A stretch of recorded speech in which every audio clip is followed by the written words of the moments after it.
Sore, Bu.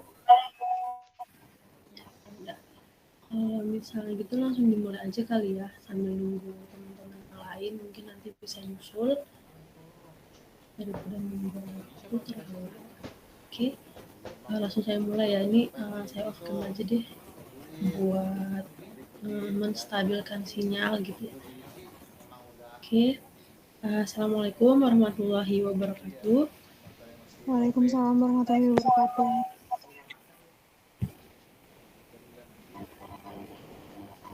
Oke, teman-teman, izin presenting. Kita di sini ngelanjutin materi tentang yang kemarin. Kemarin kan udah belajar sedikit tentang pusing gue kalau ngobrol sama dia, sama Meli juga pusing. Meli malah gue gitu. Maksudnya ini katanya gizi ya. Sekarang kan mata kuliahnya gizi sama diet.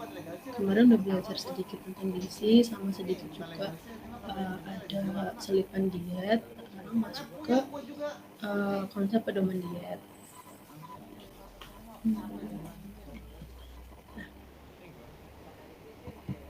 Oh, ya tadi 60 lembar jadi 10 lembar karena sering banget misalnya kagak banyak apa?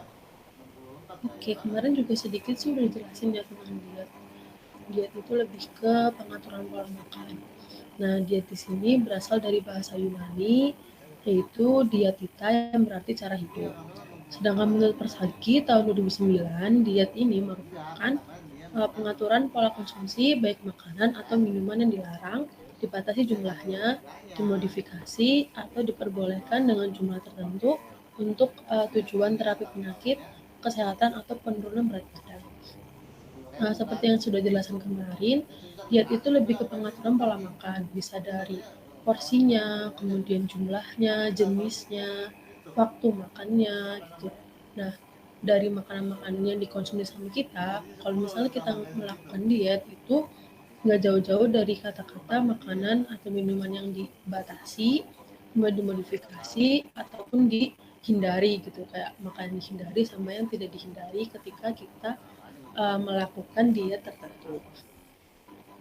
Yang mana tujuannya itu ya untuk mempertahankan atau meningkatkan derajat kesehatan. Kalau misalnya diet di rumah sakit atau diet yang diberikan pada pasien, maka diet itu bisa bertujuan untuk terapi penyakit atau mempercepat proses penyembuhan. Gitu. Nah, sedangkan menurut Dario sendiri itu diet merupakan cara membentuk atau mencapai proporsi berat badan dan taraf kesehatan yang seimbang melalui pengaturan pola aktivitas seperti makan, minum, dan juga aktivitas fisik, bisa dari kerja, olahraga, atau istirahat.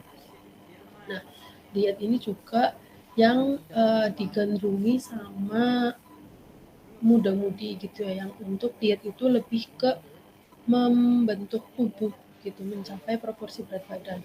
Kayak misalnya membentuk tubuh, kalau misalnya cowok-cowok biasanya untuk peningkatan massa otot tuh bisa dilakukan diet.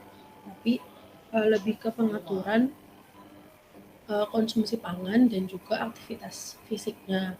Biasanya kalau misalnya untuk meningkatkan massa otot, maka aktivitas fisiknya lebih ke olahraga gitu. Terus juga bisa kalau cewek-cewek biasanya untuk penurunan BB atau mempertahankan berat badan juga bisa.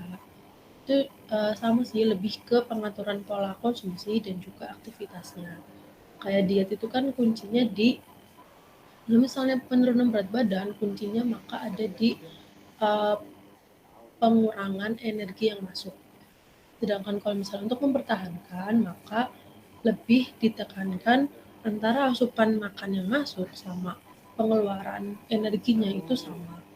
Itu kalau itu kuncinya sih di situ. Kalau misalnya mau diet, kan soalnya kita kan tahunya diet itu lebih ke um, penurunan berat badan gitu. Tapi kalau misalnya udah masuk ke rumah sakit itu lebih ke orientasinya kan ke pasien gitu ya. Maka dietnya lebih kepada mempertahankan status gizi atau mempercepat proses penyembuhannya. Itu. Nah, diet ini bermanfaat bagi kesehatan.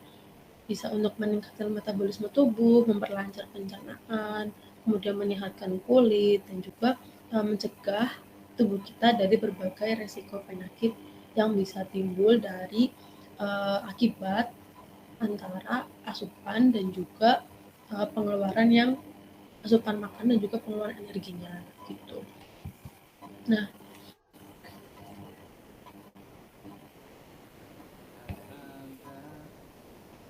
ketika kita ingin mengkonsumsi atau mengatur pola makan, maka kan ada yang namanya pedoman diet. Pedomannya, balik lagi sih, kalau pedoman diet secara umum itu lebih ke pengaturan pola makan, berarti kayak kita fokusnya ke asupan sama pengeluaran gitu. Sama kita juga harus memperhatikan nih asupan-asupan yang masuk tuh baik atau enggak kayak gitu, kayak jenis-jenis makanannya, kemudian mungkin cara pengolahannya, terus kalau misalnya di rumah sakit bisa jenisnya, variasi warnanya atau variasi pengolahannya itu juga harus diperhatikan. Nah, untuk bisa menerapkan diet yang tadi bermanfaat bagi tubuh kita itu kan diet itu juga antara satu orang dengan orang lain itu kan berbeda-beda. Dia tergantung sama kondisi individu tertentu, kondisi individu tersebut, dan juga memperhatikan hal-hal lain seperti berat badan, terus proporsi tubuh, tinggi badan, kemudian juga kondisi sosial ekonomi juga bisa berpengaruh, terus riwayatnya juga, riwayat personal, kemudian kayak alergi makanan, atau kan Indonesia tuh masih kental dengan budaya-budaya gitu ya, adat gitu kan, atau kepercayaan-kepercayaan baik tentang makanan atau mitos-mitos makanan itu kan biasanya ada. Itu juga bisa berpengaruh terhadap diet atau makanan yang diberikan kepada orang tertentu. Nah, rekomendasi diet yang diberikan di rumah sakit itu bertujuan untuk meningkatkan atau mempertahankan status gizi pasien, meningkatkan atau mempertahankan daya tahan tubuh, dan juga membantu kesembuhan pasien sehingga dapat memperpendek masa rawat inap pasien. Nah, diet yang diberikan di rumah sakit itu sebenarnya kuncinya lebih ke membantu kesembuhan pasien dan juga memperpendek masa rawat inap. Tapi balik lagi, diet yang diberikan antar satu pasien dengan pasien lain itu kan beda-beda gitu ya, tergantung kayak tadi.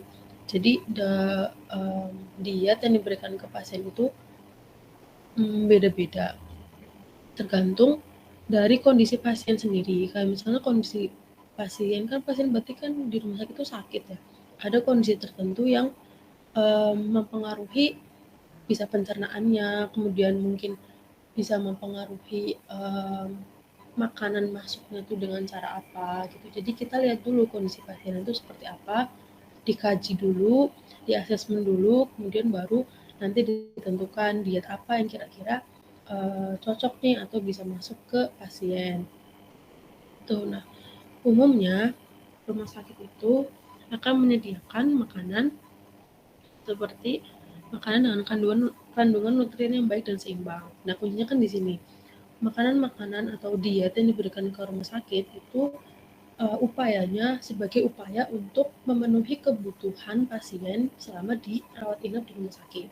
Nah, kan um, seperti yang kita tahu, setiap orang itu pasti butuh yang namanya energinya sekian, kemudian zat gizinya apa, zat gizinya sekian, itu kan dibutuhkan masing-masing orang gitu kan. Nah, di rumah sakit sendiri juga sama, itu orientasinya ke situ. Kita mencoba untuk memenuhi asupan zat gizinya pasien itu selama di rumah sakit. Nah, jadi biasanya diet-diet yang ada di rumah sakit itu atau makanan-makanan yang diberikan di rumah sakit ya cuma berlaku pada saat tertentu. Kalau misalnya kondisi pasien itu pun membaik, otomatis akan dilakukan monef gitu kan. Akan dilakukan monitoring evaluasi. Kalau misalnya dia udah membaik, ya otomatis berubah lagi nanti dietnya gitu. Jadi diet yang ada di rumah sakit itu pun nggak paten. Kayak misalnya pasien A dari awal dia rawat inap itu diberikan diet ini, kemudian ketika menjelang dia pulang bisa jadi dietnya itu berubah sesuai dengan kondisi dia selama di rumah sakit itu. Dan ketika dia pulang ke rumah pun sama, pasti dietnya itu ya sudah nggak berlaku karena tadi kondisi pasien itu sudah berubah. Ketika pasien di rumah itu beda lagi ketika dibandingkan dengan pasien di saat di rumah sakit. Kemudian makanan selain makanan yang mengandung nutrien yang baik dan juga seimbang, rumah sakit juga akan memperhatikan tentang tekstur dan juga konsistensi makanan yang sesuai dengan kondisi pasien. Jadi makanan yang diberikan kepada pasien itu juga balik lagi kan akan diperhatikan atau disesuaikan dengan kondisi pasien. Nah, pemberian makanan juga tergantung dari tekstur dan juga konsistensinya. Nah, tekstur itu maksudnya kalau misalnya kan pasien-pasien di rumah sakit itu kan beraneka macam dengan kondisi fisik klinisnya berbeda-beda. Kayak misalnya pasien dengan stroke itu kan kemungkinan dia mengalami gangguan untuk menelan gitu, susah untuk menelan. Maka dari itu teksturnya pun harus diperhatikan gitu supaya diet yang diberikan kepada pasien tersebut itu ya bisa memenuhi kecukupan energinya selama di rumah sakit itu. Kalau misalnya energinya itu tercukupi, maka kemungkinan untuk pasien itu sembuh itu akan lebih tinggi gitu. Nah, kemudian makanan-makanan yang mudah dicerna dan tidak merangsang. Nah, tidak merangsang ini maksudnya kayak mungkin makanan-makanan yang terlalu pedas atau terlalu berminyak, kemudian terlalu asin atau terlalu manis itu juga bisa maksudnya itu tidak merangsang saluran cerna. Nah, makanan-makanan ini tuh bisa contohnya kayak makanan-makanan yang tidak mengandung bahan yang bisa menimbulkan intoleransi laktosa. Kan ada beberapa orang yang alergi atau memiliki pantangan makanan tertentu atau alergi. Yang paling gampangnya itu kan orang ada beberapa yang punya alergi gitu kan. Nah, di sini juga kita akan menghindari makanan-makanan itu. Makanya ketika pasien itu sudah dikatakan akan masa rawat inap, maka dikajilah semuanya mulai dari berat antropometrinya, terus kemudian biokimianya atau hasil labnya, itu kira-kira kayak biokimia itu yang tinggi apa, terus kemudian masalahnya apa. Kan ada juga diagnosis dari dokter ya, itu juga dapat mempengaruhi kajian ke bawahnya. Terus kemudian juga bisa dilihat dari riwayat personalnya, kayak pendidikan terakhirnya apa, kemudian kebiasaan makannya itu apa, terus ada itu tadi alergi atau pantangan terhadap makanan tertentu ada atau enggak. Kalau misalnya ada ya kita akan menghindari itu tuh. Kemudian selanjutnya ada makanan-makanan yang bebas dari unsur aditif berbahaya, kayak contohnya tuh makanan-makanan yang mengandung pengawet atau pewarna gitu ya, kayak makanan-makanan kemasan yang ada di pasaran gitu. Itu rumah sakit akan menghindari memberikan makanan-makanan itu. Kita kan di rumah sakit itu berorientasi untuk memberikan makanan yang alami atau pengolahannya itu baru. Bahkan setiap waktu makannya itu akan selalu melakukan proses pemasakan yang baru gitu. Jadi untuk masak pagi ya otomatis akan langsung diberikan semuanya kepada pasien gitu. Kalau jadi makanan diberikan di rumah sakit itu baru atau dari hasil masak di saat itu gitu loh. Kalau bisa langsung habis, kalau misalnya nggak habis ya sudah, berarti dibuang gitu. Tapi kan tetap untuk proses pengolahan atau pemasakan makanan di rumah sakit itu kan sudah ada perhitungannya sendiri yang memang sudah disesuaikan dengan pasien-pasien yang ada. Misalnya makan siang, berarti ya udah kita bikin berapa porsi untuk pasien yang ada gitu. Jadi untuk meminimalkan yang namanya sisa makanan atau meminimalkan food cost dari makanan yang disajikan di rumah sakit itu. Nah, kemudian ada makanan dengan penampilan dan cita rasa yang menarik. Seperti yang kita tahu ya, kalau misalnya di rumah sakit itu biasanya orang akan mengklaim bahwa makanan-makanan di rumah sakit itu makanannya nggak enak, terus hambar, nggak ada rasanya. Kayak ada juga orang yang bilang orang yang sakit kok diberi makannya yang nggak enak, gitu loh, gimana mau sembuh gitu kan. Nah, padahal makanan-makanan yang ada di rumah sakit itu sebetulnya ya memang udah disesuaikan dengan kondisi pasien tersebut gitu loh. Dan kita sudah melakukan perhitungan-perhitungan baik dari energinya, zat gizi yang dia butuhkan untuk menunjang proses penyembuhan penyakitnya gitu. Makanya rasanya tuh ya memang tidak seenak makanan rumahan gitu, karena ya seperti yang kita tahu ya, kalau misalnya katanya sehat itu kan mahal, sehat itu susah gitu. Nah, ketika kita udah sakit, maka ketika kita ingin um, meningkatkan derajat kesehatan atau kita ingin sembuh dari sakit itu, maka yang kita rasakan itu ya pasti nggak enak gitu, sakit gitu kan. Sama aja kayak um, orang yang udah gemuk kemudian pengen kurus, otomatis dia akan merasakan, wah ini nggak enak banget sih gitu kan. Dia akan terpacu untuk olahraga, kemudian mengurangi makan yang biasanya dia makan enak, makan apa aja yang dia pengen, kemudian ketika dia ingin turun BB, dia akan merasakan yang namanya um, apa ya namanya, kayak nggak enak gitu loh, kayak dia dipaksa untuk melakukan sesuatu yang dia tuh nggak biasa lakukan gitu. Ketika kita melakukan sesuatu yang nggak biasa kita lakukan, otomatis awalnya kita akan merasa itu tuh ya kita nggak suka gitu, kita nggak suka untuk melakukan itu, padahal itu baik buat kita. Itu juga ketika pasien di rumah sakit menerima makanan yang diberikan atau disajikan di rumah sakit gitu. Karena ada beberapa juga pasien-pasien yang kalau misalnya diberi makan di rumah sakit itu malah yang makan bukan pasiennya, tapi orang yang nunggu gitu kan. Itu juga pengalaman pribadi sih dulu waktu sebelum masuk ke kuliah gizi tuh, setiap ada anggota keluarga gitu yang opnam, yang rawat inap di pasien tuh pasti rawat inap di rumah sakit jadi pasien tuh kan uh, ada pemberian makannya kan, makannya dikasih di um, piring gitu. Nah terus kemudian pasiennya tuh nggak mau makan, tapi yang nunggu pasiennya itu pasti kan bawa makanan dari rumah ya, itu pasti sih, apalagi kalau misalnya di desa itu biasanya kayak gitu.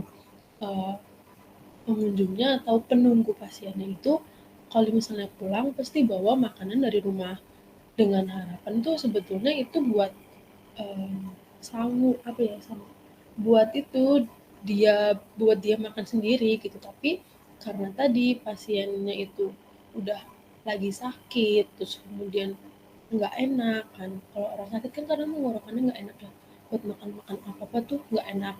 Ditambah lagi tampilan makanan di rumah sakit sendiri tuh ya kayak gitu, yang kalian tahu gitu kan, nggak enak, terus warnanya juga biasanya pucet, pokoknya nggak menarik gitu kan katanya. Nah, akhirnya pasien-pasien itu ya makan dari makanan-makanan yang nggak disajiin di rumah sakit, padahal itu ya sebetulnya nggak boleh, karena kan uh, makanan yang udah disajiin di rumah sakit itu ya udah diperhitungkan gitu energinya, dan juga intinya adalah untuk kesembuhan pasiennya gitu kan. Makanya jadi menjadi tantangan dari ahli gizi sendiri itu untuk menciptakan makanan-makanan dengan penampilan dan juga cita rasa yang menarik untuk pasiennya, agar dia itu mau untuk makan atau bisa untuk meningkatkan selera makan, bisa dari warnanya yang bervariasi, kemudian rasanya juga gitu. Karena di sini ada azan, aku izin berhenti dulu nggak apa-apa kali ya, nunggu azannya selesai. Iya, Bu.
Oke, jadi saya udah selesai azannya. Lanjut ke slide berikutnya tentang pedoman asupan gizi kita sehari-hari. Kalian masih ini nggak sih ingat kalau dulu tuh ada pedoman 4 sehat 5 sempurna? Kalau misalnya anak milenial sih kayaknya nggak ini ya. Kayaknya sih masih. Nah, kalau misalnya dulu itu pedomannya ke 4 sehat 5 sempurna. Dan di sini ada kuncinya tuh di susu kan. Susu itu sebagai pelengkap. Kalau zaman dulu waktu saya kecil tuh kalau misalnya anak kecil minum susu, minimal sarapannya minum susu tuh kayak udah orang kaya gitu loh kalau misalnya dulu. Tapi kalau misalnya sekarang tuh pedomannya udah berubah. Jadi pedoman gizi seimbang yang terdiri dari 10 poin yang harus kita terapkan sehari-harinya gitu. Nah, kenapa bisa berubah? Itu karena melihat dari masalah-masalah gizi yang ada di zaman-zaman sekarang, terutama di Indonesia gitu ya. Kayak risiko-risiko orang itu um, memiliki penyakit kayak penyakit kayak obesitas, kemudian diabetes mellitus, jantung, hipertensi itu udah marak banget di zaman sekarang. Makanya pedomannya pun mengikuti um, perkembangan zaman gitu, mengikuti kondisi masyarakat yang ada, diganti ke pedoman gizi seimbang.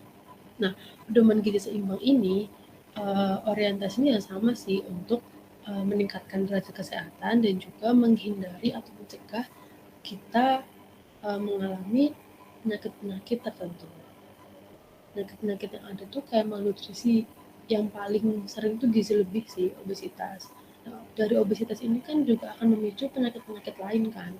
Obesitas itu bisa jadi kunci kita terhindar dari beberapa penyakit lain kayak stroke, terus juga diabetes mellitus, jantung dan lain-lain gitu. Nah, dari obesitas ini makanya kita memang harus um, mengatur pola konsumsi kita agar asupannya itu nggak lebih dari kebutuhannya kita. Nah, ada 10 poin penting, yaitu diantaranya tuh ada ini pembatasan konsumsi pangan manis, asin dan juga berlemak. Nah, kalau misalnya di 4 sehat 5 sempurna itu kan memang hanya menjelaskan 4 jenis makanan-makanan yang harus kita konsumsi seharinya gitu kan. Sekali makannya tuh terdiri dari makanan pokok, sayur-sayuran, buah dan juga lauk pauk. Ditambah susu kalau misalnya sanggup gitu kan. Kalau misalnya bisa. Nah, kalau misalnya di pedoman gizi seimbang itu tidak hanya berbicara tentang jenis makanannya aja, tapi juga porsinya, kemudian ada ini pembiasaan atau perubahan pola hidup. Karena kan di zaman sekarang tuh ya kita, wah pola hidupnya udah acak-acakan banget sih. Ya kalau misalnya masih ada yang bisa pola hidupnya tuh sehat, tuh bagus banget di zaman sekarang, itu pertahankan. Tapi rata-rata kayak saya sendiri aja memang ya susah banget gitu untuk um, memiliki pola hidup sehat gitu kan. Apalagi kita orang Indonesia tuh ya pasti, apalagi muda-mudi gitu ya, pemuda-pemudi itu yang memang kebiasaannya itu bisa dipicu atau bisa um, di apa ya namanya, ditaik turunin sama teman kita atau moodnya kita. Kayak misalnya kita yang anak ngekos aja udah bisa jadi beda karena dia bisa dipengaruhi oleh teman-temannya gitu, atau enggak bisa dipengaruhi oleh um, kantong keringnya dia gitu kan. Jadi beberapa hal yang memang banyak bisa mempengaruhi dari asupannya kita gitu. Nah, sebenarnya yang paling penting itu ya ada di sarapan, kemudian minum air putih yang cukup. Kan kalau di 4510 itu nggak ada ya. Nah, di sini minum air putih yang cukup karena air juga ya punya peran penting dalam tubuh kita. Nah, terus ada ini, membaca label pada kemasan pangan. Jujur nih kalian tuh pasti agak masih menyepelekan hal ini sih, membaca label pada kemasan pangan. Karena biasanya kita kalau misalnya belanja, jangan kita gitu, saya kalau misalnya belanja aja kadang masih ya saya biasanya beli ini gitu kan, ya udah ambil aja gitu kan tanpa memperhatikan label yang ada di kemasan pangan itu. Jadi walaupun label di kemasan pangan itu secantik apapun, semenarik apapun, kalau misalnya kita nggak terbiasa untuk membaca itu, ya itu akan percuma gitu. Kita nggak bisa tahu apa sih sebenarnya yang mau disampaikan dari si produk ini kepada kita gitu. Terus ada cuci tangan pakai sabun dengan air bersih dan mengalir. Ini tuh berlaku bahkan sebelum COVID loh ya. Kan COVID itu prokesnya juga sama ya, ada cuci tangan pakai sabun dengan air mengalir gitu. Tapi pedoman gizi seimbang ini muncul di tahun 2014, diterapkan di tahun 2014 sampai sekarang gitu. Jadi memang ini udah kebiasaan yang minimal harus kita patuhi gitu sebelum makan atau sebelum aktivitas, atau bahkan setelah aktivitas di luar mencuci tangan gitu ya. Paling basicnya ya kalau misalnya kita mau memegang makanan itu, kalau bisa pastiin tangan kita tuh bersih. Bersihnya itu maksudnya bukan bersih secara kasat mata gitu ya, tapi tetap kalau bisa ya cuci tangan dulu sebelum mengambil makanan. Kemudian ada lakukan aktivitas fisik yang cukup dan juga mempertahankan berat badan normal. Nah, di pedoman gizi seimbang ini juga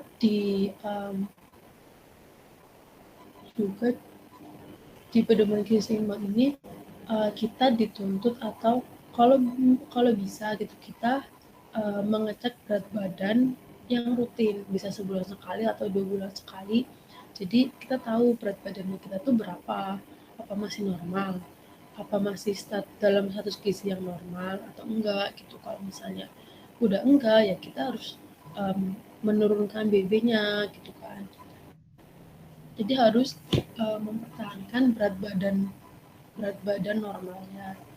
Kemudian yang paling penting itu di sini, batasi konsumsi pangan manis, asin, dan juga berlemak. Nah, kan ada membaca label pangan ya. Sebenarnya di label pangan ini ya bisa untuk acuan kita dalam menentukan pembatasan konsumsi gula, garam, dan juga minyaknya sebenarnya. Gitu. Tapi nanti next di bawah kita belajar bareng tentang membaca label pada kemasan pangan. Kemudian selain itu ada piramida bahan makanan atau tumpang gizi. Nah, ini juga untuk mempermudah kita dalam um, memilih jenis makanan yang baik untuk kita konsumsi setiap harinya.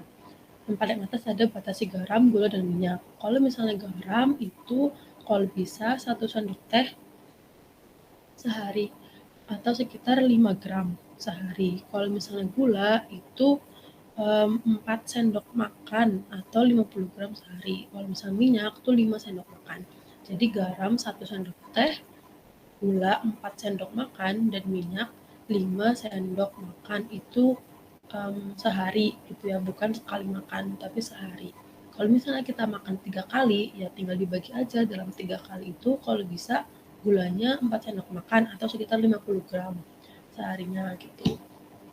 Kalau misalnya di label pangan kan juga ada nanti tulisan gula, kemudian natrium, dan juga mineral-mineral lain itu pasti ada gitu. Terus kalau misalnya di sini ada lauk pauk tuh 2-3 porsi, ditambah lagi sama konsumsi air, yaitu 8 gelas per hari, bukan 8 liter ya.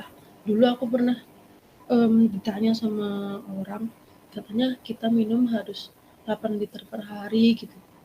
Wah, 8 liter, udah mau sepertiganya galon, kembung gitu ngomong. 8 gelas atau 2 liter mungkin ya, 2 liter per hari, 8 gelas. Nah, kemudian 3-4 porsi sayur, 2-3 porsi buah, dan juga 3-4 porsi karbohidrat. Dan ini juga semua dibarengi dengan hidup bersih, tadi minimal cuci tangan, pakai air mengalir dan juga sabun, kemudian aktivitas fisik, bisa olahraga atau bekerja itu juga aktivitas fisik, kemudian juga memantau berat badan. Kayak kita lihat dipantau terus berat badannya sebulan tuh, dari 1 bulan ini sama 1 bulan ke depan tuh ada peningkatan atau penurunan atau normal gitu. Nah dari sini ada ini panduan piring makan. Nah ini yang biasanya digencarkan banget ke masyarakat karena beberapa masyarakat masih yang penting makan gitu kan konsepnya gitu. Padahal untuk penunjang pemenuhan kebutuhan gizinya itu sebenarnya dari sini. Untuk gampangnya tuh setengah piring itu berisi sayur dan juga buah. Kayak tapi sayur itu porsinya lebih tinggi, lebih banyak sedikit dibanding buah. Karena di sini 3-4 porsi sehari, kalau buah 2-3 porsi. Jadi kalau misalnya kita makan 3 kali sehari. Nah, itu makan berat ya. 3 kali sehari. Ya udah, berarti dalam 3 kali sehari itu uh, apa ya namanya? Usahakan ada sayurannya. Tapi kalau misalnya buah diberikan pada mungkin pagi atau siang sama malam aja gitu. Jadi 2 kali pun nggak apa-apa gitu. Nah, terus kemudian seperempat dari piringnya itu dari protein sama um, seperempatnya lagi dari makanan pokok atau karbohidrat. Nah, kita dari selain kita memperhatikan porsi juga kita dianjurkan untuk mengkonsumsi aneka ragam makanan. Kayak tadi kan di 10 pesan gizi seimbang tuh ada biasakan konsumsi aneka ragam makanan gitu kan. Nah, baik aneka ragam makanan dari sayuran atau makanan pokok atau protein atau buah gitu. Nah, maksudnya di sini tuh kayak misalnya kita biasanya makanan pokoknya tuh nasi. Tapi kalau misalnya di saat nasi itu misal nggak ada, kayak anak kos misalnya, nasinya nggak ada nih, habis gitu. Kita masak dari pagi, sampai sore habis, malamnya nggak ada. Kalau misalnya itu ya udah, kalau misalnya mau bikin mie, ya tinggal mie. Mie kan juga itu karbohidrat kandungannya gitu kan, kebanyakan karbohidrat. Nah, itu bisa jadi pengganti nasi. Jadi kita tidak hanya berpotensi pada kalau mau makan itu ya makan nasi gitu, enggak. Tapi makanan-makanan yang memang mengandung karbohidrat yang tinggi itu ya sebagai pengganti nasi bisa gitu kan. Misalnya itu tadi mie, terus kemudian um, roti juga bisa, atau enggak yang kalau misalnya di desa tuh ada ubi-ubian juga bisa. Kalau enggak kentang gitu, kalau misalnya orang diet tuh biasanya kan makannya kentang rebus gitu, itu juga bisa jadi pengganti nasi itu. Jadi um, lebih ke aneka ragam makanannya. Terus juga lauk pauk juga kalau bisa ya seharinya bisa berubah-ubah, jangan ayam terus, tapi bisa diganti sama telur terus atau ikan gitu. Kalau misalnya daging nggak mampu ya udah ikan bisa, atau enggak protein nabati kan juga ada kayak tahu tempe itu, walaupun kayak makanan desa tapi itu proteinnya juga lumayan tinggi loh. Tapi ya memang lebih baik memang protein hewani. Tapi kalau misalnya ada kayak sekarang nih tanggal tua gitu, kalau misalnya anak kos tanggal tua tuh ya bisa diganti sama protein nabati dari kacang-kacangan atau dari tahu tempe itu bisa gitu. Jadi nggak berorientasi kalau lauk tuh ya pasti ayam atau daging gitu enggak gitu. Nah sekarang ke ini ada perbedaannya nih, dilansir dari temami 101.com. Ini perbedaan antara pedoman gizi seimbang sama 4 sehat 5 sempurna. Perbedaan utamanya ada di penekanan pesan, susu, porsi, dan juga minum air mineral. Penekanan pesannya itu lebih ke sebenarnya sama ya, yaitu untuk acuan kita konsumsi makanan dalam sehari atau dalam sekali makanan itu isinya apa aja, adalah pauk, karbohidrat, makanan pokok, sayur, dan juga buah gitu. Tapi kalau misalnya di pedoman gizi seimbang itu tidak hanya berkutat sama jenis makanan yang harus kita konsumsi aja, tapi juga perubahan pola hidup atau kebiasaan-kebiasaan seperti tadi mensyukuri segala jenis makanan yang kita punya, terus kemudian ada membiasakan sarapan, membiasakan cuci tangan sebelum dan juga sesudah makan, terus kemudian juga ada pemantauan berat badan dan aktivitas fisik. Itu kan berarti perubahan pola hidup ya, atau gaya hidup. Nah itu kalau pedoman gizi seimbang lebih ke situ. Kita juga kita juga fokus ke makanan tapi juga diimbangi dengan pola hidup gaya sehat gitu. Pola hidup sehatnya juga ada kalau di pedoman gizi seimbang. Ya tujuannya sama untuk meningkatkan derajat kesehatan atau mempertahankan status gizi normal gitu. Untuk orang sehat.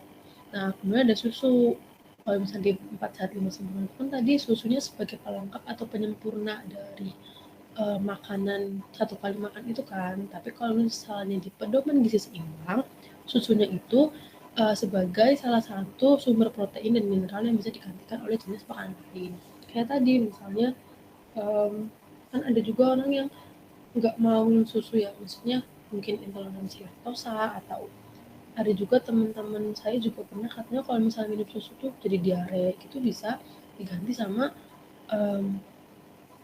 sumber protein yang lain kayak misalnya daging ayam, ikannya juga ya bisa ikan lele yang paling ini gampang di apa namanya, yang terjangkau tuh ikan lele, terus kemudian daging ayam, telur juga bisa gitu. Jadi bukan susu itu harus kita konsumsi sekali makan tuh enggak, tapi bisa digantikan dengan jenis sumber protein yang lain. Kemudian ada porsi. Kalau di 4 sehat 5 sempurna itu kan tidak dijelaskan porsi setiap jenis makanan itu berapa seharinya gitu kan. Nah misalnya tadi lauk pauk tuh porsinya berapa sih sehari, kalau di 4 sehat 5 sempurna tuh nggak ada. Tapi kalau misalnya di pedoman gizi seimbang itu kan ada jumlahnya atau porsinya tuh setiap harinya tuh berapa. Kayak yang tadi yang ini sayuran 3-4 porsi, buah 2-3 porsi, dan seterusnya. Kemudian ada minum air mineral. Kalau di 4 sehat 5 sempurna kan enggak ya, lebih orientasinya ke susu kan kalau misalnya yang cair. Nah, tapi kalau di pedoman gizi seimbang itu dijelaskan pentingnya kebutuhan minum air mineral kurang lebih 8 gelas per hari. Nah, perbedaan itu di situ, perbedaan utamanya. Tapi persamaannya ya sama. Persamaannya itu ya untuk meningkatkan derajat kesehatan dan juga membantu pemenuhan asupan gizinya kita gitu. Kemudian masuk ke standar makanan yang ada di rumah sakit. Nah, dari tadi pedoman gizi seimbang, kemudian isi piringku, tumpeng gizi itu juga menjadi pedoman untuk kita para ahli gizi terutama ya, atau tenaga kesehatan untuk memberikan makanan atau penyelenggaraan gizi, penyelenggaraan makanan di rumah sakit. Nah, standar-standar makanan yang ada di RS itu ada 4. Ada makanan biasa, makanan lunak, makanan saring, sama makanan cair. Ini biasanya tuh dalam bentuk makanan atau ya bentuk-bentuk tampilan makanan yang diberikan kepada pasien. Yang pertama ada makanan biasa. Yang makanan biasa ini ya seperti makanan kita yang dikonsumsi sehari-hari. Jadi indikasi pemberiannya itu kepada pasien-pasien yang memang tidak ada gangguan mengunyah, menelan, atau gangguan-gangguan pada saluran pencernaan. Atau bisa juga makanan pasiennya itu tidak memiliki keluhan seperti mual muntah, itu bisa diberikan makanan biasa atau makanan dalam bentuk ya seutuhnya. Kalau misalnya nasi ya bentuknya nasi, terus ikan atau daging ayam ya bentuknya daging ayam utuh gitu, daging berserat gitu-gitu. Nah tujuannya ya untuk memberikan makanan sesuai kebutuhan gizi untuk mencegah dan mengurangi kerusakan jaringan tubuh. Kemudian untuk makanan lunak, dan makanan lunak ini indikasi pemberiannya lebih ke pasien sudah operasi tertentu atau pasien dengan penyakit infeksi. Nah, teksturnya itu makanan lunak itu lebih mudah dikunyah atau ditelan dan dicerna dibandingkan dengan makanan biasa. Jadi lebih lunak gitu loh dari makanan biasa. Kayak misalnya nasi nih, makanan biasa nasi. Maka di makanan lunak bisa bubur, kemudian nasi tim gitu, nasi yang memang agak lunak gitu. Nah, tujuan pemberiannya untuk memberikan makanan dalam bentuk yang mudah ditelan dan dicerna sesuai kebutuhan gizi dan keadaan penyakit. Indikasi pemberiannya tadi kepada pasien-pasien yang memiliki kesulitan mengunyah dan menelan, atau pasien dengan penyakit infeksi, atau juga bisa dari pasien-pasien yang dari awalnya diberikan makanan saring dan agar terbiasa untuk bisa mengkonsumsi makanan biasa. Nah, sekarang ke makanan saring nih. Makanan saring itu teksturnya lebih ke semi padat atau lebih halus daripada makanan lunak. Nah, makanan saring ini contohnya kayak misalnya biasanya makanan-makanan itu di blender jadi satu. Kayak misalnya puree gitu, itu makanan saring. Terus kemudian kayak misalnya nasi atau wortel gitu ya, nasi terus dicampur wortel atau sayur-sayuran, kemudian itu sudah di ini ya, sudah diolah, bisa direbus, biasanya direbus, terus nanti di blender agar tekstur makannya itu lebih halus gitu daripada makanan lunak. Jadi biar nanti si pasiennya itu tidak ada proses mengunyah yang berlebihan. Kalau misalnya makanan lunak itu kan tetap ya, kayak kita makan bubur aja kita masih ngunyah kan. Nah, kalau misalnya makanan saring itu ada mengunyah tapi sedikit gitu, karena memang makanannya itu bentuknya memang udah halus gitu. Nah, biasanya indikasi pemberiannya ke pasien sudah operasi tertentu atau memiliki infeksi saluran cerna. Nah, tujuan pemberiannya memberikan makanan dalam jangka waktu yang pendek sebagai proses adaptasi terhadap bentuk makanan yang lebih padat. Nah, dari makanan sehari ini biasanya diberikan nanti dalam jangka waktu yang pendek. Kenapa? Karena makanan sehari ini biasanya mengandung zat gizinya itu sedikit. Itu karena kan tadi ya makanannya kan biasanya tuh memang sedikit. Jadi dia energinya tuh sedikit. Mana kalau misalnya makanan sehari ini diberikan dalam jangka waktu yang agak lama, itu biasanya ditambah dengan suplementasi makanan. Saya suplementasi gizi tertentu atau suplementasi vitamin mineral yang untuk memenuhi zat gizinya juga gitu. Nah, kemudian makanan cair, ya seperti yang kita tahu kalau cair itu ya air gitu kan, lebih apa ya, nggak berbentuk malah kan, dia bentuknya tuh air. Nah, cairnya dibagi tiga, ada cair jernih, cair penuh, sama cair kental. Cair jernih diberikan pada pasien sebelum dan sesudah operasi tertentu. Keadaan pasien itu mual muntah dan makanan tahap awal pasca pendarahan saluran cerna. Contohnya ada sari buah atau air gula. Kemudian cair penuh itu diberikan melalui oral atau enteral secara bolus atau drip atau tetes gitu. Nah, contohnya ada formula rumah sakit dan juga formula komersial. Kemudian ada cair kental.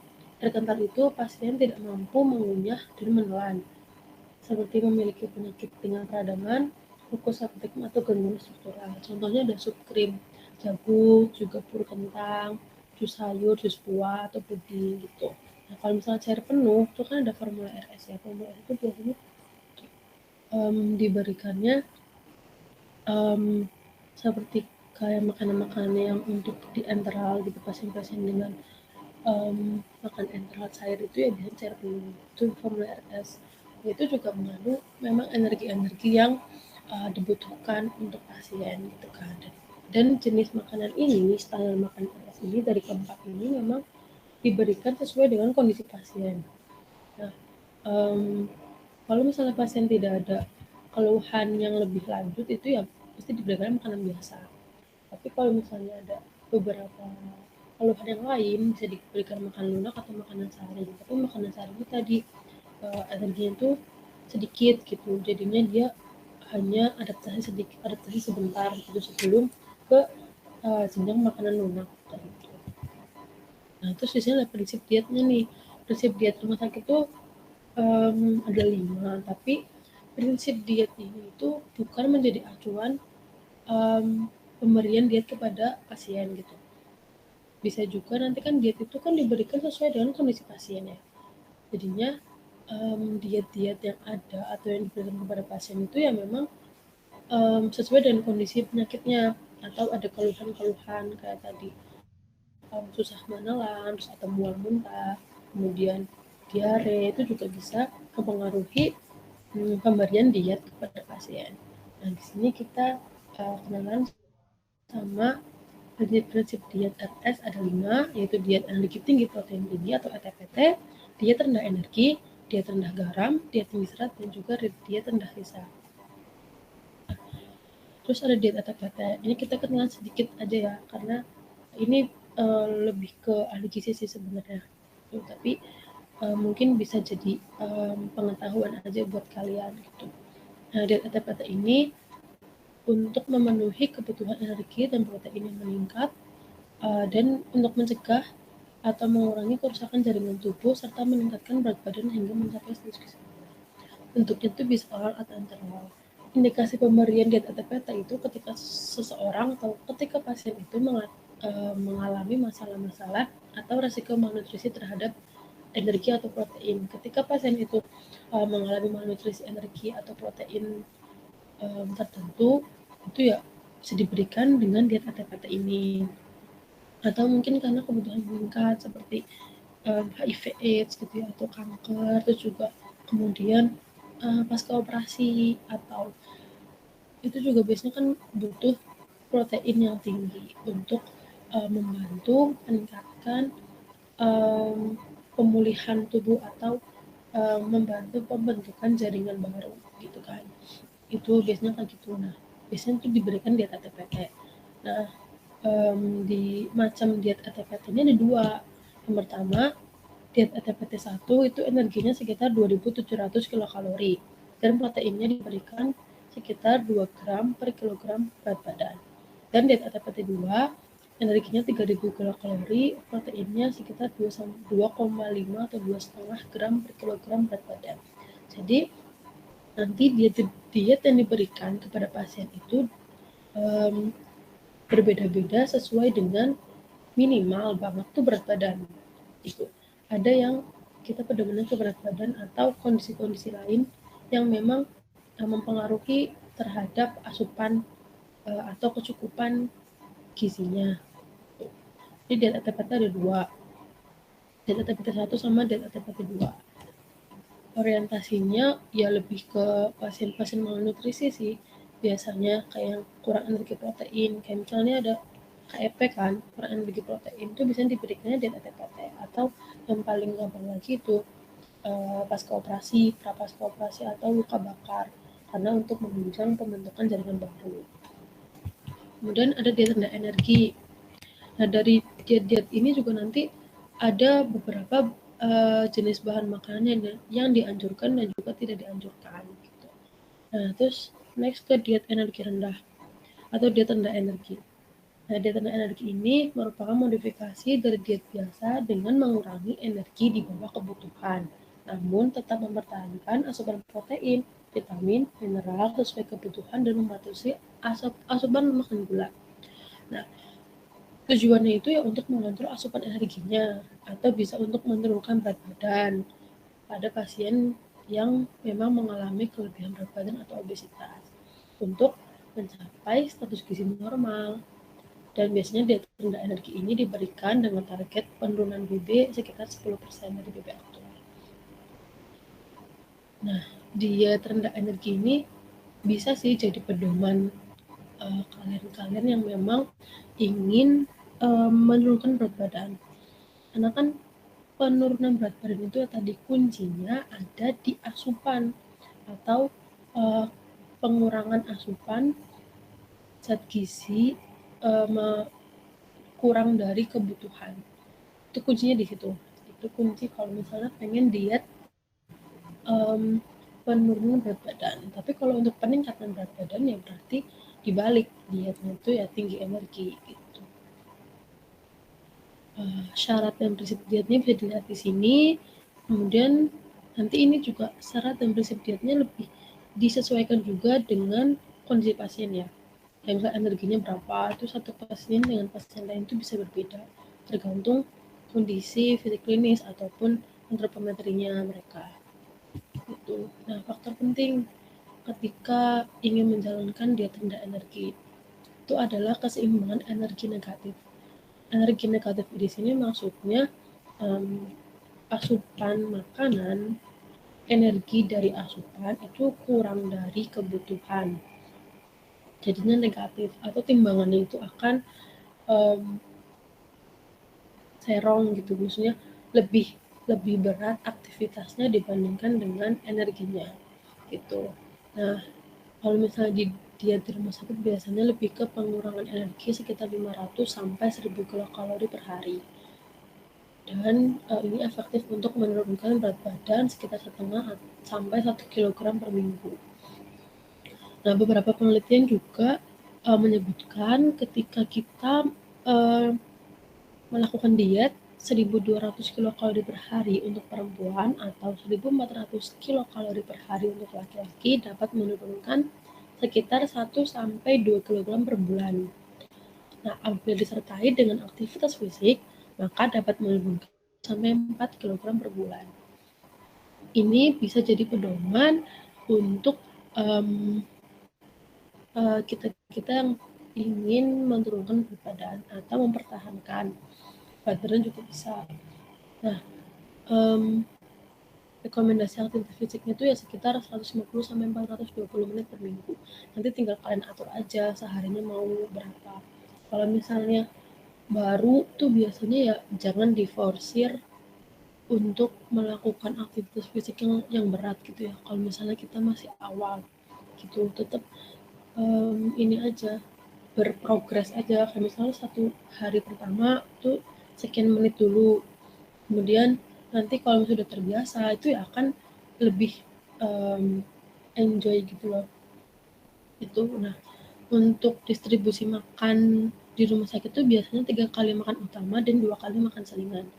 Jadi 3 kali makan utama pagi, siang, malam, kemudian untuk 2 kali selingannya ada di snack gitu ya. Snacknya sekitar jam 9 sampai 10 dan juga jam 3 sampai 4 sore itu biasanya ada snack. Itu kalau misalnya di rumah sakit. Kalau misalnya kita juga ingin menerapkan itu ya bisa gitu. Jadi maksimal kalau misalnya kita memberikannya itu frekuensinya kecil tapi sering, ya bisa jadi lebih dari 3 kali makan utama. Karena kan tadi istilahnya kayak misalnya kita biasanya makan satu kali makan itu sepiring penuh gitu kan.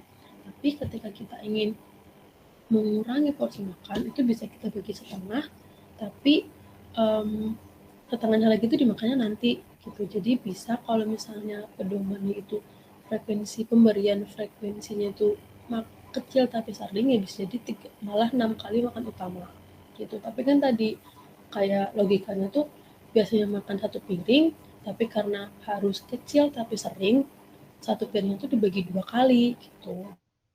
Jadinya 6 kali makan utama. Tapi sebenarnya kan sama aja. Nanti energinya yang masuk tuh ya sama dengan 3 kali makan utama. Kemudian dapat disertai dengan konsumsi suplemen vitamin dan mineral untuk mencegah defisiensi gizi mikro. Nah, sama kayak tadi untuk pemberian makanan saring kan juga sama. Kalau misalnya dalam jangka waktu yang panjang itu seharusnya disertai dengan suplementasi vitamin dan mineral. Karena kan tadi kalorinya atau energinya itu rendah. Kayak ini juga rendah energi gitu kan. Makanya bisa disertai dengan konsumsi suplemen untuk mencegah defisiensi zat gizi mikro kayak vitamin dan mineral. Terus ada diet rendah garam. Nah, diet rendah garam ini untuk membantu menghilangkan retensi garam atau air dalam jaringan tubuh. Dan yang paling sering digunakan itu untuk menurunkan tekanan darah pada pasien hipertensi. Indikasi pemberiannya pada pasien endometriosis atau hipertensi. Nah, syarat dietnya juga balik lagi sih ke kondisi pasien gitu ya. Terus kemudian ketika kita membicarakan hipertensi, otomatis nggak jauh-jauh dari kata-kata stroke ya. Jadi nanti bentuk makanannya juga disesuaikan dengan keadaan pasiennya. Kalau misalnya pasien yang hipertensi dengan stroke, maka bentuk makanannya nanti disesuaikan. Apakah si pasiennya ini mengalami gangguan mengunyah menahan atau enggak. Terus kemudian ada gangguan mual muntah atau enggak. Gitu. Jadi disesuaikan lagi. Tuh. Terus di sini sebenarnya kuncinya di natrium sih kalau dia rendah garam. Di natriumnya ada 3 jenis nih, ada 3 macam diet rendah garam 1, rendah garam 2, sama rendah garam 3. Dan perbedaannya ada di jumlah natrium yang dikonsumsi dalam seharinya.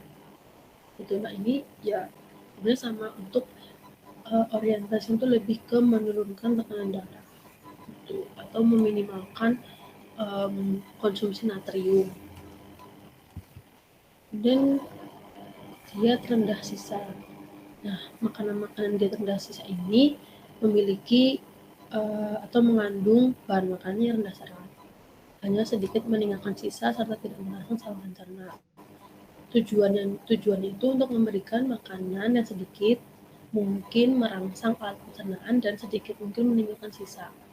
Nah, bentuk makanannya itu bisa saring, cincang, dan juga lunak. Indikasi pemberiannya kepada pasien yang diare berat atau pasien dengan adanya gangguan atau peradangan pada saluran pencernaan. Macam-macam itu ada 2, diet sisa 1 sama diet sisa 2. Perbedaannya itu ada di jumlah serat. Karena diet rendah sisa ini kan orientasinya ke serat. Makanan yang rendah serat. Berarti perbedaannya ada di serat. Kalau misalnya rendah sisa 1, seratnya itu maksimal 4 gram per hari. Tapi kalau misalnya rendah sisa 2, itu jumlah seratnya maksimal 8 gram per hari. Nanti ini juga disesuaikan dengan kondisi pasien. Ini syarat dietnya, menghindari makanan berserat tinggi dan sedang. Maksimal asupan serat itu 8 gram per hari kalau misalnya memang pasien itu terindikasi dietnya itu diet rendah sisa 2. Tapi kalau diet rendah sisa 1 ya maksimalnya 4 gram. Terus menghindari produk susu dan daging yang berlemak besar, menghindari makanan yang terlalu berlemak dan makanan yang berbau tajam. Kayak misalnya makanan yang terlalu pedas, makanan yang terlalu asin, atau makanan terlalu manis tuh dihindari. Terus makanan-makanan diberikan dalam porsi kecil tapi sering. Kayak misalnya tadi makanan saring kan dia bentuknya tuh kan makanan saring lunak sama cincang ya. Nah biasanya makanan saring itu kan sedikit gitu. Karena memang juga energinya juga sedikit, maka untuk pemenuhan energinya ya bisa dilakukan dengan memberikan makanan dalam porsi kecil dan juga sering. Terus ada diet rendah sisa atau diet rendah serat, otomatis ada diet tinggi serat. Nah, diet tinggi serat ini tujuannya untuk memberikan makanan sesuai kebutuhan gizi yang tinggi serat, sehingga merangsang peristaltik usus agar defekasi berjalan normal. Indikasi pemberiannya pada pasien konstipasi kronis. Tapi diet tinggi serat ini juga bisa digunakan untuk biasanya para mudi-mudi yang melakukan diet penurunan berat badan. Karena serat itu kan manfaatnya bagus banget ya buat memperlancar pencernaan gitu. Buat memperlancar proses pencernaan kita atau kalau misalnya di sosmed itu kalau misalnya ada produk-produk yang memang dia mengklaim bahwa seratnya itu tinggi, maka ininya lebih iklannya atau promosinya itu lebih ke memperlancar BAB biasanya gitu. Nah, syarat dietnya itu seperti yang tertera di layar, seratnya itu tinggi sekitar 25 gram per hari untuk wanita dan 38 gram per hari untuk laki-laki atau 30 sampai 50 gram per hari. Nah, ketika kita sudah belajar tentang pedoman dietnya atau diet-diet yang ada di rumah sakit, kita juga akan diperkenalkan dengan angka kecukupan gizi. Angka kecukupan gizi ini merupakan nilai yang menunjukkan kebutuhan rata-rata zat gizi tertentu yang harus dipenuhi setiap hari menurut golongan umur, jenis kelamin, ukuran tubuh, tingkat aktivitas tubuh untuk mencapai derajat sedang atau berat. Nah, angka kecukupan gizi atau yang sering disingkat AKG itu dianjurkan untuk masyarakat sesuai dengan Peraturan Menteri Kesehatan Republik Indonesia Nomor 8 2019. Nah, nanti di Permenkes itu pun ada anjuran-anjuran energi yang kita harus konsumsi seharinya. Itu tergantung sama berat badan, terus juga kemudian umur, tinggi badan, sama jenis kelamin. Nah, ini contohnya. Semoga kelihatan ya. Ini contohnya nanti juga saya berikan sih. Nah, kayak misalnya bayi sama anak, kalau misalnya umurnya sekian tuh berat badannya kira-kira sekian gitu. Ini kayak berat badan normal itu sekian. Nah, energinya itu yang bisa jadi acuan tuh sekian. Kayak misalnya contohnya saya nih, ini adalah laki-laki sama perempuan kan. Misalnya saya nih perempuan, usianya sekitaran segini, 19 sampai 29 tahun. Nah, kemudian berarti energinya sehari itu kalau bisa segini. Ini normalnya, kecukupan gizinya sekian. Tapi kalau misalnya saya sedang melakukan diet penurunan berat badan atau untuk mempertahankan status gizi normal, ya bisa jadi kurang dari ini. Tapi pedoman itu lebih ke sini. Dan biasanya AKG ini ditujukan untuk orang-orang yang sehat. Kalau misalnya orang sakit, ya otomatis AKG ini tidak bisa jadi acuan untuk pemenuhan kebutuhan gizi pada orang sakit. Karena kan orang sakit itu kan beda ya kondisinya sama orang sehat gitu. Nah, AKG ini pedomannya lebih kepada orang sehat. Kalau misalnya orang sakit, nanti ada perhitungannya sendiri, tergantung kondisinya dia. Kayak misalnya dia diabetes mellitus, nah nanti ya ada perhitungannya untuk energi. Diabetes mellitus dengan berat badan sekian, itu berapa energinya, itu ada sendiri. Kalau misalnya AKG ini anjuran untuk masyarakat-masyarakat untuk pemenuhan gizi masyarakat di setiap harinya untuk masyarakat yang memang dalam kondisi yang sehat gitu. Kan kalau misalnya kita sehat, terus kemudian pemenuhan asupan gizinya juga baik, itu kan juga malah meningkatkan atau memberikan status gizi atau derajat kesehatan yang optimal gitu. Nah, ini contohnya itu. Terus kemudian ada juga ini ibu hamil. Itu juga ada anjurannya untuk penambahan energi, protein, dan juga zat gizi lain. Tergantung dari trimesternya dia, ada trimester 1, 2, sama 3. Ibu menyusui pun sama. Ibu menyusui juga membutuhkan tambahan energi atau zat gizi lain untuk menunjang pertumbuhannya dia. Terus juga kemudian ada kan ibu hamil sama ibu menyusui itu kan orientasinya tidak hanya kepada ibunya saja kan, tapi ke anaknya juga. Makanya dibutuhkan yang namanya penambahan zat gizi tadi. Nah, di sini juga ada angka kecukupan vitamin yang dianjurkan per orang per hari. Nah, tergantung kelompok umur, ada bayi atau anak itu sekian, laki-laki perempuan juga ada, terus ibu hamil juga ada, ibu menyusui juga ada gitu. Di sini tuh orientasi ke situ. Anjuran angka kecukupan gizi, entah itu zat gizi makro, baik energi, protein, lemak, karbohidrat, atau vitamin dan juga mineral. Tuh. Mineralnya. Tadi vitamin, ini mineral. Itu tergantung tadi kelompok umur, ada umurnya sekian, terus juga ada jenis kelamin gitu. Nah, AKG ini digunakan sebagai acuan pemerintah untuk kepentingan diantaranya ada menghitung kecukupan gizi penduduk di daerah, menyusun pedoman konsumsi pangan, terus menetapkan acuan label gizi. Nah, ini tuh nanti berkaitan sama label pada kemasan pangan. Kemudian mengembangkan produk pangan olahan dan menentukan besaran biaya minimal untuk pangan bergizi dalam jaminan sosial pangan. Next. ke suplementasi gizi. Kayak tadi pasien-pasien tertentu kan memang ketika diberikan diet itu rentan mengalami defisiensi zat gizi mikro, baik vitamin ataupun mineral. Nah, suplementasi sendiri itu berarti menambah sejumlah zat gizi tertentu. Suplementasi ini biasanya tuh dalam bentuk tablet, bubuk, cair, atau biasanya kayak kapsul gitu. Itu dosisnya juga telah ditentukan. Nah, suplementasi ini biasanya ditujukan pada golongan-golongan yang memang dia rawan mengalami defisiensi zat gizi tertentu. Seperti ibu hamil, ibu menyusui, itu kan rentan mengalami anemia gitu ya. Nah, jadi seperti ibu hamil itu biasanya diberikan tablet tambah darah atau asam folat gitu. Nah, bisa juga pada balita, kemudian wanita usia subur, dan juga anak usia sekolah. Nah, contoh suplementasi gizi menurut Permenkes nomor 51 tahun 2016 yaitu pemberian makanan tambahan, tablet tambah darah, kapsul vitamin A, dan juga bubuk tabur gizi.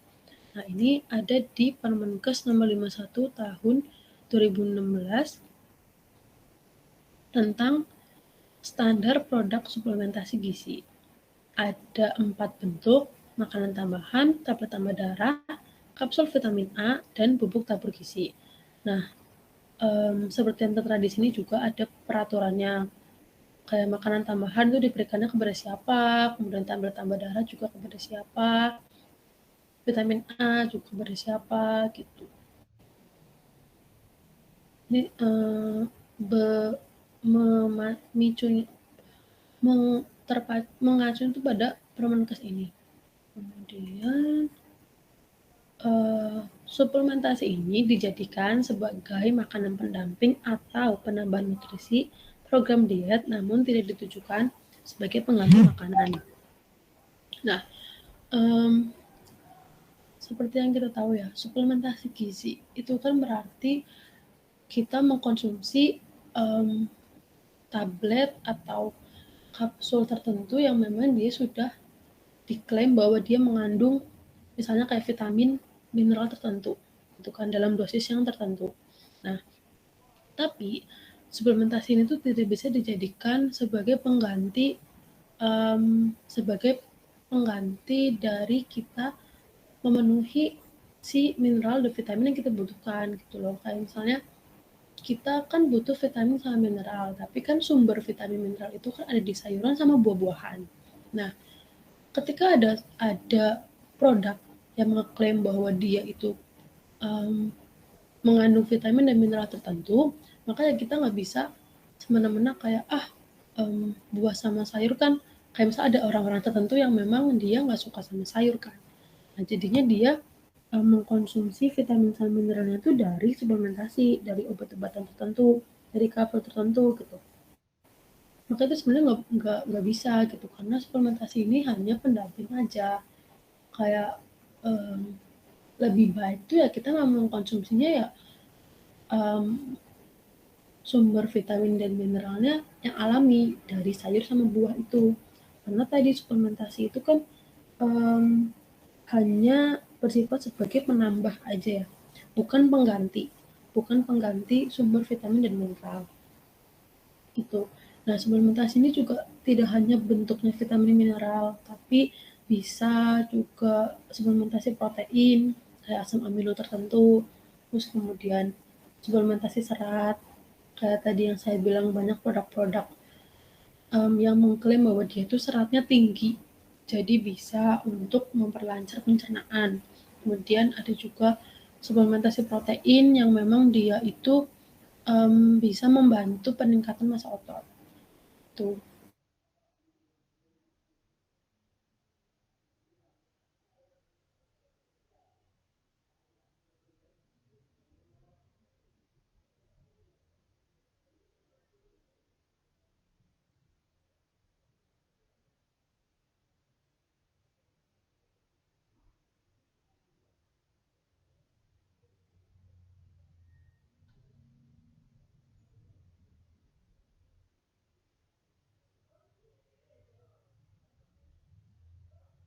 dia jadi berubah bentuk jadi cair atau apa gitu. Itu nggak boleh, harus stabil. Kemudian ada zat gizi ini tidak menyebabkan suatu interaksi negatif dengan zat gizi lain yang ada dalam bahan makanan. Nah, dari fermentasi itu kan berarti golongan makanan di luar bahan pangan kan. Nah, jangan sampai kita mengkonsumsi suplemen vitamin dan mineral, tapi ternyata dalam tubuh tuh bisa berinteraksi sama pangan lain gitu. Jangan sampai. Makanya memang lebih baik itu ya kita mengkonsumsi sumber vitamin sama mineralnya ya itu apa namanya dari bahan makanannya langsung gitu. Jangan berorientasi ada suplemen inilah gitu kan, apalagi suplemen itu kan juga terjual bebas ya di pasaran gitu, tuh jangan sampai gitu. Kemudian kita sekarang terakhir belajar tentang label bahan makanan, cara membaca label pangan yang ada di makanan kemasan terutama. Nah, label pangan olahan ini paling sedikit memuat keterangan tentang nama produk. Otomatis ya pasti ada nama produk. Karena nama produk itu biasanya yang jadi brand atau jadi omongan dari mulut ke mulut. Kemudian daftar bahan yang digunakan atau komposisinya. Komposisinya itu apa aja, kalau bisa ada gitu kan. Kemudian berat bersihnya atau netonya itu berat bersihnya sekian. Kemudian yang paling penting tuh ini, informasi nilai gizi. Ketika ada daftar bahan makan yang digunakan, otomatis harusnya ada informasi nilai gizi. Karena kan kalau misalnya kita mau menerapkan yang namanya pedoman gizi seimbang, maka kita harus memperhatikan tentang asupan atau konsumsi bahan makanan tertentu atau jenis zat gizi tertentu gitu kan. Kayak misalnya tadi ada pembatasan gula, garam, dan juga minyak. Jadi makanya kita tuh butuh namanya ini informasi nilai gizi. Nah, kasusnya tuh di sini. Kemudian ada yang lain kayak halal bagi yang dipersyaratkan. Kayak misalnya bagi umat muslim tuh logo halal tuh penting ya. Tuh. Jadi kayak makanan-makanan yang memang dia belum diklaim halal oleh MUI itu sebenarnya kalau misalnya bagi umat Islam sendiri itu masih rancu atau masih ragu-ragu, masih mang-mang gitu untuk dikonsumsi baik atau enggak kayak gitu. Walaupun memang mungkin bahan-bahannya itu ya halal gitu, kayak misalnya yang lagi marak tuh gacoan sama mixu ya, yang katanya masih diragukan kehalalannya oleh MUI gitu kan. Nah, walaupun kita tahu mungkin kayak gacoan tuh, kita tahu gacoan tuh ya masa sih dari daging babi gitu kan, nggak mungkin ya, soalnya kan memang yang kalau misalnya udah makan tuh pasti ya udah dia rasanya ayam, juga mie kan, mie juga dari tepung gitu. Nah itu juga pasti bahan-bahan yang halal sebenarnya, tapi apabila belum punya sertifikasi halalnya itu sebetulnya ya bagi umat Islam sendiri harusnya dihindari sih, jangan dikonsumsi dulu kayak gitu. Karena itu juga halal itu kan juga untuk menghindarkan mudarat atau mudarat dari makanan kepada kita kan, kepada tubuh kita gitu. Walaupun kita tahu itu tuh makanannya ya produk atau bahan-bahan yang digunakan itu halal gitu.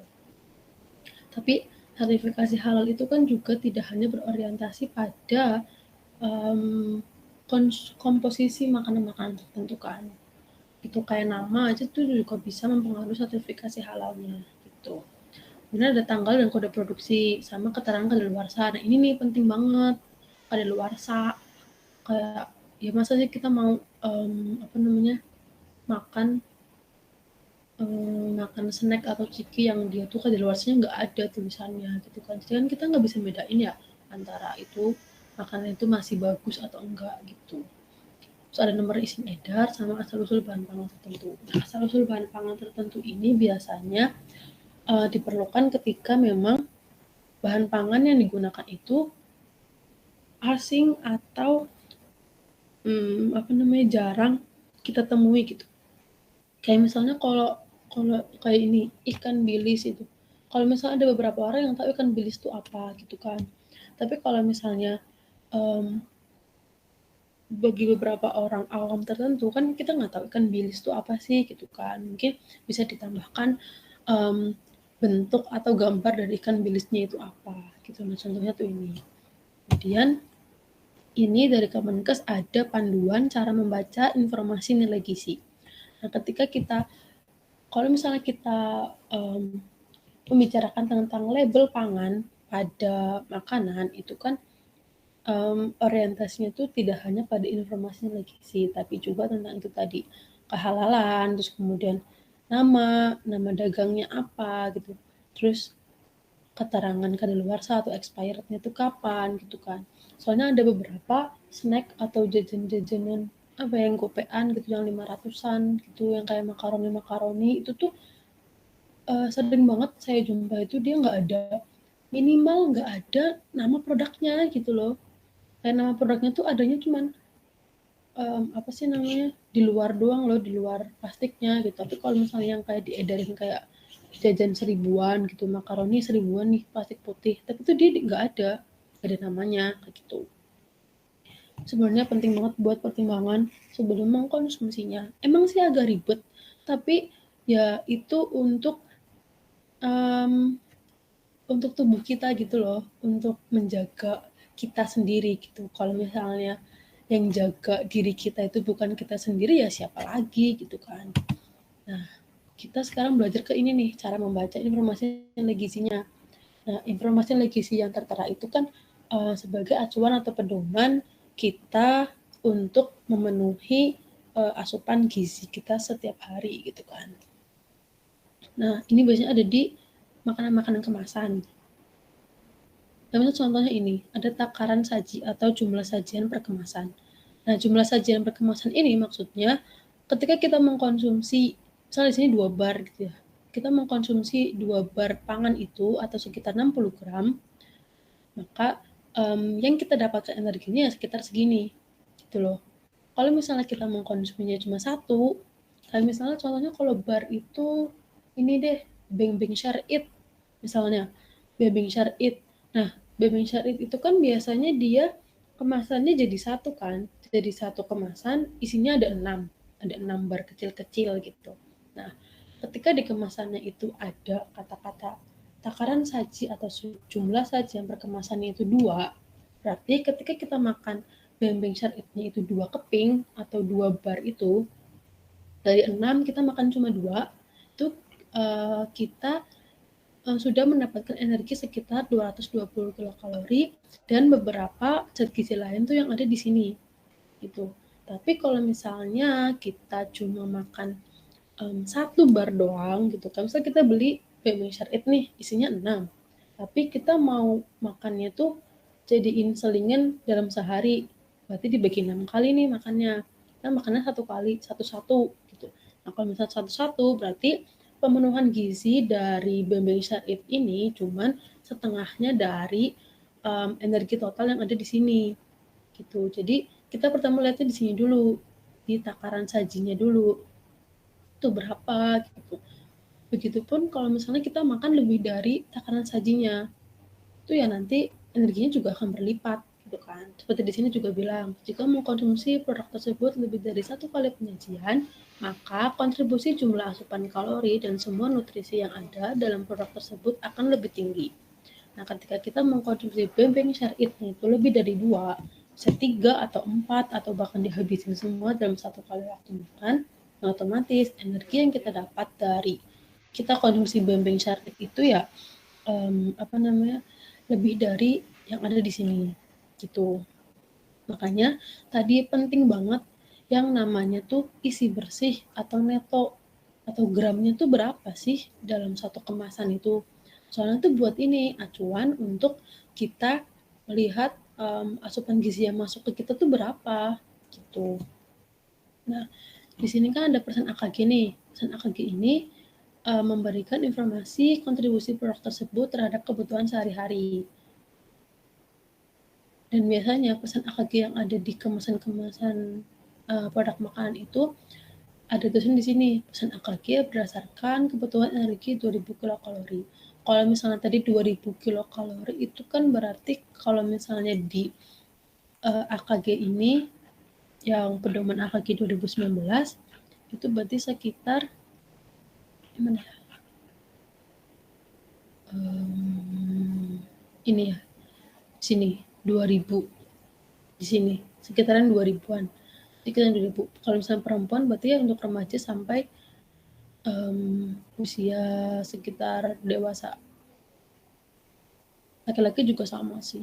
Laki-laki malah dari ini. Makanya tuh kalau misalnya makanan kemasan itu kan misalnya ada anjuran tidak dianjurkan untuk balita gitu-gitu karena memang persen AKG-nya itu ya biasanya dianjurkannya tuh sekitar 2000 untuk kebutuhan energinya. Kalau misalnya balita kan nggak sampai 2000 kan energinya. Kalau 2000 itu biasanya ya untuk remaja, anak usia sekolah, remaja atau dewasa gitu. Makanya produk-produk kemasan tuh biasanya orientasinya lebih ke itu. Pemasarannya lebih ke dewasa. Kalau misalnya kayak produk makanan snack atau jajanan gitu. Nah, terus di sini juga ada nih natrium sama gula. Nah, karena kita kan tadi dari pedoman gizi seimbang itu ada pembatasan gula, garam, sama minyak. Nah, kan. Nah, dengan kita bisa membaca informasi nilai gizi yang ada di produk kemasan, kita juga bisa menerapkan salah satu poin di pedoman gizi seimbang, yaitu pembatasan konsumsi gula, garam, dan juga minyak.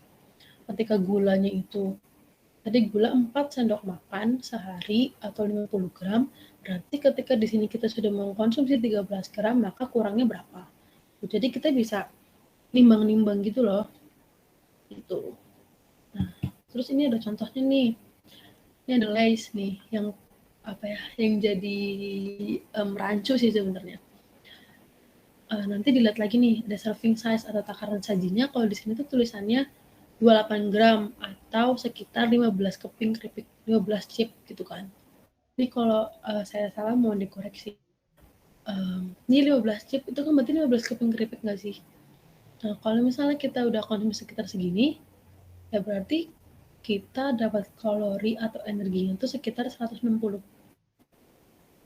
Nah, kemudian ada ini. Jadi nanti di sini nih di gambarnya tuh nggak ada isi bersihnya sih. Kayak misalnya isi bersihnya tuh ternyata 60 gram. Tapi serving size-nya tuh 28 gram atau sekitar setengahnya kan. Setengah dari berat bersih. 28 gram ini untuk kandungan gizi 28 gram. Berarti kan kita konsumsi setengahnya nih, setengah bungkusnya. Kalau misalnya kita konsumsi setengah bungkus, berarti ada segini. Kita dapat energinya sekitar segini gitu. Tapi kalau misalnya kita konsumsinya tuh 60 gram tuh habis dalam sekali waktu makan, ya otomatis dikali 2 kalorinya gitu. Misalnya gitu. Paling gampang ini sih, yang itu cimori. Ini tuh cimori. Wah, udah jelas banget ini cimori.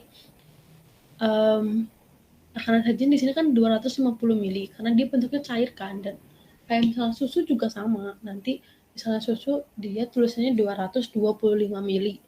Nah, jumlah sajian per kemasannya biasanya 1 kali, karena kan produk susu itu biasanya harus dikonsumsi 1 kali makan, langsung habis gitu kan. Nah, ketika kita konsumsi cimori, 1 botol cimori nih sekitar 250 ml, maka energi yang kita dapatkan dari cimori ini 180 kilokalori. Nah, perhitungannya ya misalnya kita AKG-nya tuh 2000, misalnya 2000 kilokalori. Berarti dari cimori, dari saya mengkonsumsi cimori itu energinya 180.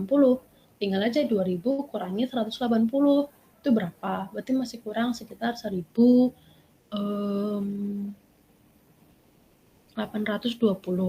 Nah, nanti dari 1820 ini bisa dari makanan pokok atau makanan isi piringku kan yang 3 kali makan itu. Nah kan cimori itu kan pelengkap aja kan, kayak misalnya kita lagi pengen yang manis-manis atau cimori itu juga bisa karena dia seratnya tuh tinggi sih, lumayan serat pangannya tuh lumayan tinggi, jadi bisa untuk melancarkan pencernaan tuh bisa. Yogurt kan dia termasuknya. Nah, terus ada juga gula nih yang paling, kalau di produk susu tuh biasanya gula yang paling jadi primadona. Nah, gulanya tuh lumayan tinggi, 26 gram. Nah, nanti tinggal aja kalau misalnya kita seharinya tuh kalau dari pedoman gizi seimbang, seharinya kan kita harusnya 50 gram nih, 50 gram sehari. Itu gula. Otomatis um, kalau udah konsumsi cumori, maka gulanya kan jadi 26 gram. Berarti kita kurang 24 gram lagi gitu. Jadi kalau bisa ya nanti jadi acuan konsumsi gula atau konsumsi pangan-pangan produk makanan kemasan yang memang dia tinggi gula. Terus juga yang jadi pedoman lagi itu ketika ada susu dengan rendah lemak. Biasanya kalau misalnya susunya rendah lemak itu gulanya tinggi. Coba deh nanti kalian kalau misalnya ada waktu nih masuk Alfamart atau Indomart atau supermarket gitu, terus kalian kepo sama produk-produk susu yang rendah lemak. Dia klaimnya tuh rendah lemak. Nah biasanya emang sih lemaknya dia tuh rendah, tapi biasanya gulanya tuh lebih tinggi. Coba nanti kalian perhatiin kalau misalnya itu. Emang sih ini agak ribet gitu ya, tapi balik lagi ini tuh penting banget buat kecukupan energi kita gitu. Makanya ada beberapa orang juga kan yang dia itu katanya susah turun atau susah naik berat badan gitu. Nah itu bisa jadi ini bisa jadi acuannya gitu. Atau orang-orang yang suka ngemil gitu. Kalau misalnya lagi kerja atau lagi nonton drama Korea atau lagi rebahan tuh kan biasanya ngemil-ngemil gitu kan. Nah usahakan yang memang ada informasi gizinya.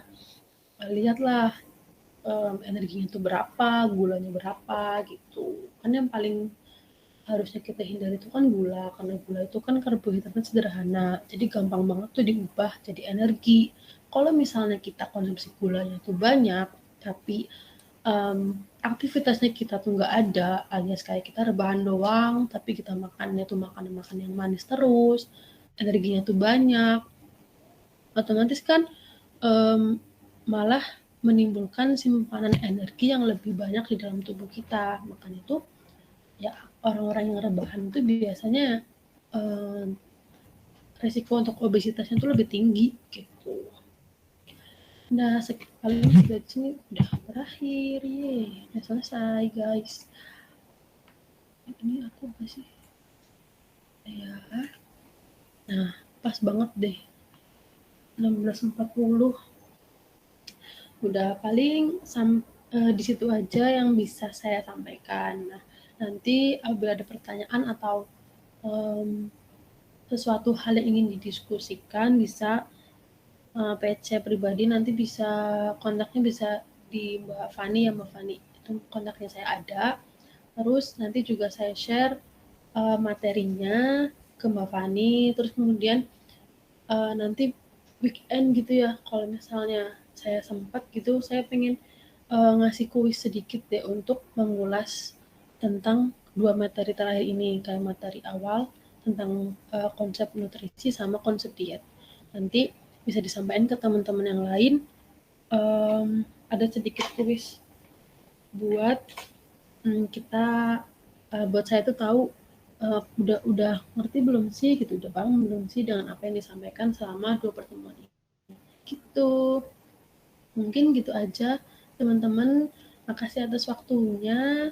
Maaf banget kalau misalnya ini lebih dari jam perkuliahan gitu. Terus makasih juga nih udah sore-sore masih pada semangat buat kuliah gitu ya. Udah, oh ya boleh silahkan. Bu, itu kuisnya nanti di-share di mana ya? Terus dikerjainnya gimana? Ya. Kalau misalnya kuisnya nanti tuh website sih, lebih ke link gitu nanti, jadi bisa ini saya usahain bisa dikerjain itu beberapa hari gitu kan. Saya juga tahu ya kalian weekend itu kan ada praktikum ya offline gitu. Iya, Bu. Dan ya kan seminggu ini kalian bener-bener kuliah terus kan.